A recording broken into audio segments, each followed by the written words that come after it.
നമസ്കാരം, എല്ലാവർക്കും ബിയോ സ്പോർട്സിലേക്ക് സ്വാഗതം. ഫുട്ബോൾ ലോകത്തെ പുതിയ വിശേഷങ്ങൾ, അതുപോലെ തന്നെ ബോക്സിംഗ്, UFC, ക്രിക്കറ്റ് തുടങ്ങിയ സ്പോർട്സ് ലോകത്തെ വിശേഷങ്ങൾ അറിയാൻ വേണ്ടിയിട്ടുള്ള ഒരു പുതിയ ചാനലാണ് ബിയോ സ്പോർട്സ് നിങ്ങളുടെ മുമ്പിൽ എത്തുന്നത്.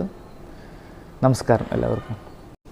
ആദ്യമായിട്ട് ഞാൻ പറയാൻ ആഗ്രഹിക്കുന്ന ഒരു മത്സരം ഫുട്ബോൾ വിശേഷങ്ങളാണ്. ചാമ്പ്യൻസ് ലീഗിലെ ഒരു മത്സരത്തെ പറ്റിയാണ് ഞാൻ നിങ്ങളുടെ മുമ്പിൽ പറയാൻ ആഗ്രഹിക്കുന്നത്. ഇപ്പോൾ അതിനു മുമ്പ് PSG വേഴ്സസ് ലിവർപൂൾ മത്സരമാണ്. കഴിഞ്ഞ PSG വേഴ്സസ് ലിവർപൂൾ മത്സരം നമ്മളെല്ലാവരും കണ്ടതാണ്. ഒരു ഗോളിൻ്റെ ഏകപക്ഷീയമായിട്ടുള്ള ഒരു ഗോളിൻ്റെ വിജയമായിരുന്നു ലിവർപൂൾ PSG-ക്കെതിരെ നേടിയത്. ഫുട്ബോൾ ലോകത്തെ റോബറി എന്നാണ് പല ഫുട്ബോൾ ആരാധകരും അല്ലെങ്കിൽ ഫുട്ബോൾ പണ്ഡിറ്റുകളും മുൻ പ്ലെയേഴ്സും ലെജൻസൊക്കെ വിശേഷിപ്പിച്ച ഒരു മത്സരമായിരുന്നത്. കാരണം 65% ബോൾ പൊസിഷൻ കൺട്രോൾ ചെയ്ത PSG-യെ 28 ഷോട്ട് 10 ഓൺ ടാർഗറ്റ് ഷോട്ട് ചെയ്ത PSG-യെ വെറും 35% ബോൾ പൊസിഷൻ നേടിയ വെറും 2 ഷോട്ട് അടിച്ച് അതിലൊരു ഓൺ ടാർഗറ്റും ഒരു ഗോളും നേടിയ ലിവർപൂൾ പരാജയപ്പെടുത്തി. ഒരു ഫുട്ബോൾ ലോകത്തെ ചാമ്പ്യൻസ് ലീഗ് മത്സരത്തിലെ റോബറി എന്നാണ് ഈ ഒരു മത്സരത്തെ എല്ലാവരും വിശേഷിപ്പിച്ചത്. അതൊരു സത്യമായിട്ടുള്ളൊരു കാര്യം തന്നെയായിരുന്നു. കാരണം അൺഫെയർ ആയിട്ടുള്ളൊരു മാച്ച് ആയിരുന്നു PSG വേഴ്സസ് ലിവർപൂൾ. ആ മത്സരത്തിലെ നമ്മൾ ആഗ്രഹിച്ച റിസൾട്ടല്ല ആ മത്സരത്തിൽ വന്നത്. കാരണം 65% ബോൾ പൊസിഷൻ കൺട്രോൾ ചെയ്യുന്നു, 25 ഷോട്ട് അടിക്കുന്നു, 699 പാസസ് ആയിരുന്നു PSG നേടിയത്. ലിവർപൂൾ ആവട്ടെ 200 സംതിങ് പാസസ് ആയിരുന്നു. 699 655 കംപ്ലീറ്റഡ് ആയിരുന്നു. ഏകദേശം 90% ബോൾ പൊസിഷൻ ഉണ്ടായിരുന്നു. 92%. ലിവർപൂളിനാവട്ടെ 77% ആയിരുന്നു പാസിംഗ് ആക്യുറസി ഉണ്ടായിരുന്നത്. മികച്ച ഒരു മത്സരമായിരുന്നു PSG-ക്കത്. പക്ഷേ അവർ ആഗ്രഹിച്ച റിസൾട്ടല്ല ഒരു മത്സരത്തിൽ ലഭിച്ചത്. ഈ ഒരു മത്സരത്തിലെ ഈ PSG വേഴ്സസ് ലിവർപൂൾ മത്സരത്തിലെ ഏറ്റവും മികച്ച പ്രകടനം കാഴ്ചവെച്ച 2 പ്ലേയേഴ്സിനെ പറ്റിയാണ് ഞാൻ ഇന്ന് ഈ വീഡിയോയിൽ പറയുന്നത്. പല ആളുകളും കൂടുതൽ പറയാൻ ആഗ്രഹിക്കുന്നത് ചിലപ്പോൾ ഉസ്മാൻ ഡെമ്പലെ, സെൻട്രൽ ഫോർവേഡ് കളിച്ചിട്ടുള്ള ഉസ്മാൻ ഡെമ്പലെ, അല്ലെങ്കിൽ ഹവറാജ് കേലിയ ലെഫ്റ്റ് വിങ്ങിൽ കളിച്ച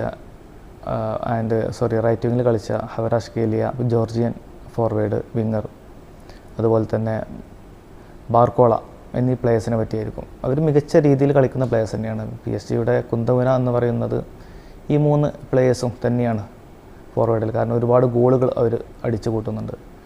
അപ്പം ഇതിനു മുമ്പ് നടന്ന UEFA ചാമ്പ്യൻസ് ലീഗിൽ നടന്ന സിറ്റി വേഴ്സസ് PSG മത്സരം എല്ലാവരും കണ്ടിട്ടുണ്ടാവും. 4-2 PSG ജയിച്ചത്.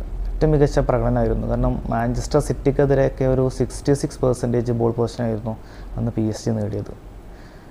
അതിലും ഇതേപോലെ തന്നെ 27 ടാർഗറ്റ് ചെയ്തിരുന്നു. On target almost 9 or 10. പക്ഷേ സിറ്റി ഒരു ലിവർപൂളിനെ പോലെ ആയിരുന്നില്ല, ഒരു 9 ഓൺ ടാർഗറ്റ് അടിച്ചിട്ടുണ്ട് ഷോട്ട്. ആ ഒരു മത്സരം മുതൽ ചാമ്പ്യൻസ് ലീഗിൽ PSG വളരെ പിന്നിലായിരുന്നു.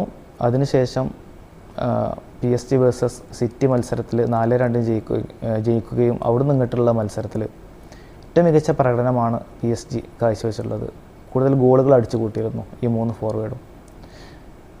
എന്നിരുന്നാലും ഈ ഒരു ടീമിലെ ഏറ്റവും മികച്ച 2 പ്ലേയേഴ്സായിട്ട് എനിക്ക് തോന്നിയിട്ടുള്ളത് വിറ്റീഞ്ഞയും ജാവോ നെവസിനെയും കുറിച്ചാണ്. ഈ 2 പ്ലേയേഴ്സിനെ പറ്റിയിട്ടാണ് ഞാൻ കൂടുതൽ പറയാൻ ആഗ്രഹിക്കുന്നത് ഈ ഒരു വീഡിയോയിൽ. കാരണം 2022 വിറ്റീഞ്ഞ PSG-യിൽ നിന്നും FC പോർട്ടോയിൽ നിന്നും PSG-ലേക്ക് വരുന്നത്.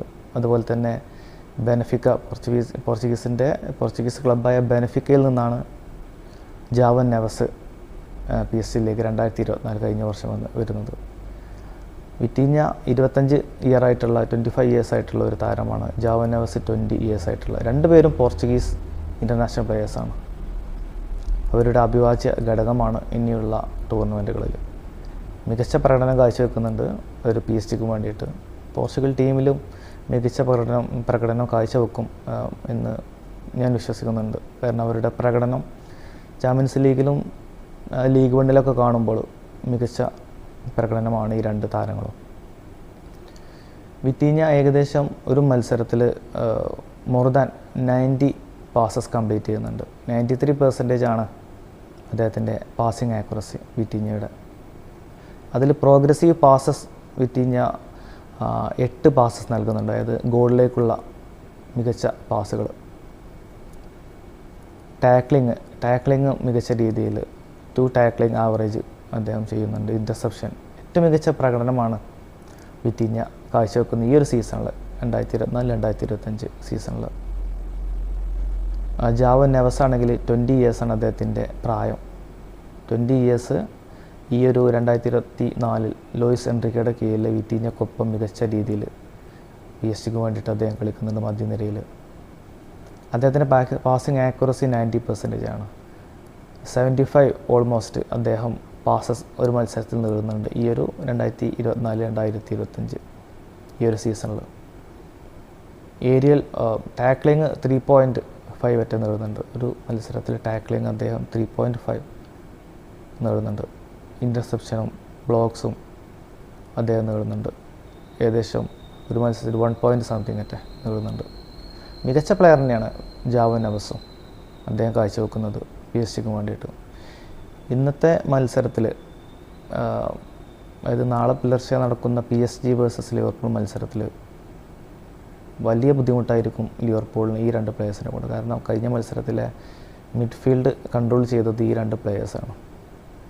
നാളത്തെ മത്സരത്തിലും വലിയ തലവേദനയായിരിക്കും ലിവർപൂൾ ഡിഫൻസിനും അവരുടെ മിഡ്ഫീൽഡേഴ്സിനും. ലിവർപൂളിൻ്റെ മികച്ച പ്ലെയറായ മാക്കലിസ്റ്റർക്കൊന്നും ഒന്നും ചെയ്യാൻ പറ്റിയില്ല കഴിഞ്ഞ മത്സരത്തിൽ. കാരണം ഈ രണ്ട് പ്ലെയേഴ്സിൻ്റെ ഏറ്റവും മികച്ച പ്രകടനമായിരുന്നു. തുടർച്ചയായിട്ട് രണ്ട് വിങ്ങുകളിലേക്കും ലെഫ്റ്റിലും റൈറ്റിലും പാസുകൾ തുടർച്ചയായിട്ട് എത്തിക്കുന്നു. ലെഫ്റ്റ് ഭാഗത്ത് ന്യൂനോ മെൻഡസും റൈറ്റിൽ ഹക്കീമിയും തുടർച്ചയായിട്ട് ഓവർലാപ്പ് ചെയ്തിട്ട് ക്രോസ് ചെയ്യുന്നു. ഏകദേശം 14 കോർണേഴ്സ് കേട്ടോ കഴിഞ്ഞ മത്സരത്തിൽ PSG നേടിയിട്ടുണ്ട് ലിവർപൂളിനെതിരെ. 14 കോർണേഴ്സ്. ഈ രണ്ട് വിങ്ങർമാർ, റൈറ്റ് ബാക്കും ലെഫ്റ്റ് ബാക്കും ആയിട്ടുള്ള ന്യൂനോ മെൻഡസും ഹക്കീമിയും, അവർക്ക് രണ്ട് ഭാഗത്തും തുടർച്ചയായിട്ട് പന്തെത്തിക്കുന്നതിൽ മികച്ച രീതിയിലാണ് വിറ്റീഞ്ഞയും ജാവോ നെവസും കളിച്ചത്. നാളത്തെ മത്സരത്തിലും തീർച്ചയായിട്ടും ഇവർ തന്നെ ആയിരിക്കും ടീമിൻ്റെ കുന്തവനയായിട്ടുള്ളത്. കാരണം സസ്പെൻഷനും കാര്യങ്ങളൊന്നുമില്ല എന്നാണ് എനിക്ക് തോന്നുന്നത്. ഞാൻ ഡീറ്റെയിലായിട്ട് നോക്കിയിട്ടില്ല, എന്തിലും കണ്ടിട്ടില്ല, ഇഞ്ചുറി കാര്യങ്ങളും പറഞ്ഞിട്ടില്ല. നാളത്തെ മത്സരത്തിൽ തീർച്ചയായിട്ടും വലിയ ബുദ്ധിമുട്ട് തന്നെയായിരിക്കും ലിവർപൂളിന് ഇവർക്കെതിരെ ഉണ്ടാവുക. ജാവോ നെവസ് 20 ഇയേഴ്സ് ആയിട്ടുള്ളൊരു പ്ലെയറാണ് ജാവോ നെവസ്. അപ്പോൾ നെക്സ്റ്റ് സീസണിൽ ബാഴ്സലോണ അതുപോലെ തന്നെ മാഞ്ചസ്റ്റർ സിറ്റി തുടങ്ങിയ ക്ലബ്ബുകൾ ഇദ്ദേഹത്തിൻ്റെ പിന്നിലുണ്ട്. ട്രാൻസ്ഫർ മാർക്കറ്റിൽ വലിയ വിലയുള്ളൊരു താരമായിരിക്കും ജാവോ നെവസ് അടുത്ത സീസണിൽ. ടിക്കി ടാക്കയുടെ ഉപജ്ഞാതാവ് എന്ന് പറയുന്ന ഗോഡിയോളയുടെ സിറ്റിയിൽ വരുമ്പോൾ അദ്ദേഹം മികച്ച രീതിയിൽ കളിക്കുമെന്ന് എനിക്ക് തോന്നുന്നുണ്ട്. കാരണം നെക്സ്റ്റ് സീസണിൽ ഒരുപാട് താരങ്ങൾ സിറ്റിയിൽ നിന്ന് പോവുകയാണ്. കെവിൻ ട്രിബൂണെ പോകുന്നുണ്ട്. അതുപോലെ തന്നെ പോർച്ചുഗീസ് ഇൻ്റർനാഷണൽ താരം പോകുന്നുണ്ട്. ഒരുപാട് താരങ്ങൾ മാഞ്ചസ്റ്റർ സിറ്റിയിൽ നിന്ന് പോകുന്നുണ്ട്. ആ ഒരു രീതിയിലേക്ക് ഒരുപാട് താരങ്ങളെ മാഞ്ചസ്റ്റർ സിറ്റി ആഡ് ചെയ്യുന്നുണ്ട്. അതിലൊരു പ്രധാനപ്പെട്ട ഒരു താരമായിരിക്കും ജാവോ നെവസ് എന്നാണ് പറയുന്നത്. പക്ഷേ PSG റിലീസാക്കോ ഇല്ലെന്നുള്ളത് കണ്ടറിയണം. അതുപോലെ തന്നെ ബാഴ്സലോണയും ഇദ്ദേഹത്തിൻ്റെ പിന്നാലെയുണ്ട്. കാരണം 20 ഇയേഴ്സ് ആയിട്ടുള്ള മിഡ്ഫീൽഡിൽ മികച്ച രീതിയിൽ ബോൾ കൺട്രോൾ ചെയ്യുന്നുണ്ട്. ബാഴ്സലോണയിലേറെ ആവശ്യം ഒരു പക്ഷേ സിറ്റിക്കായിരിക്കും. കാരണം ബാഴ്സലോണയിൽ ഇപ്പോൾ തന്നെ ഒരുപാട് താരങ്ങളുണ്ട്. കസാഡ മികച്ച രീതിയിൽ ഡിഫൻസീവ് മിഡ്ഫീൽഡ് കളിക്കുന്നുണ്ട്. പിന്നെ ഫ്രാങ്ക് ഡിയോങ്ങിനെ മറികടന്ന് കസാഡ മികച്ച രീതിയിൽ കളിക്കുന്നുണ്ട്. മികച്ച മിഡ്ഫീൽഡേഴ്സ് നിലവിൽ ഇപ്പോൾ ബാഴ്സക്കുണ്ട്. അതിനാൽ ജാവോ നെവസിൻ്റെ പിന്നാലെ ബാഴ്സ വരാൻ ചാൻസ് കുറവാണ്. എന്നാൽ സിറ്റി കൂടുതൽ ചാൻസ് ഉണ്ട് എന്ന് ഞാൻ വിശ്വസിക്കുന്നു. വിറ്റീഞ്ഞ അടുത്ത സീസണിൽ പോകാൻ ചാൻസ് ഉണ്ടായിരിക്കില്ല. കാരണം PSG വേണ്ടിയിട്ട് മികച്ച രീതിയിലാണ്. More than 25 ഏജുമായി, 25 ഇയേഴ്സുമായി. അപ്പം PSG തന്നെ ആയിരിക്കും കൂടുതലും. സിറ്റി ബാഴ്സലോണയൊക്കെ ടാർഗറ്റ് ചെയ്യുന്നത് ബിലോ 25 ഇയേഴ്സിലെ താരങ്ങളെ, മികച്ച താരങ്ങളെയാണ്. അടുത്ത സീസണുകളിൽ ഏറ്റവും മികച്ച പ്രകടനം കാഴ്ചവെക്കുന്ന 2 പ്ലേയേഴ്സ് തന്നെയായിരിക്കും ജാവോ നെവസും അതുപോലെ തന്നെ വിറ്റീഞ്ഞയും. എന്തായാലും എൻ്റെ ഒരു കാഴ്ചപ്പാടിൽ നാളത്തെ മത്സരം ലിവർപൂൾ 2 ഗോളിന് പരാജയപ്പെടും, PSG 2 ഗോളിന് വിജയിക്കും എന്നാണ് ഞാൻ കരുതുന്നത്. കാരണം ഈ ഒരു 2 പ്ലേയേഴ്സിൻ്റെ മികവ്, അതുപോലെ തന്നെ ഉസ്മാൻ ഡെമ്പലെ, ബാർക്കോള എന്നിവർ സ്കോർ ചെയ്യുകയാണെങ്കിൽ തീർച്ചയായിട്ടും 2 ഗോളിന് അവർ വിജയിക്കും എന്ന് ഞാൻ കരുതുന്നു. എന്താണ് നിങ്ങളുടെ അഭിപ്രായം? ആരായിരിക്കും വിജയിക്കുക?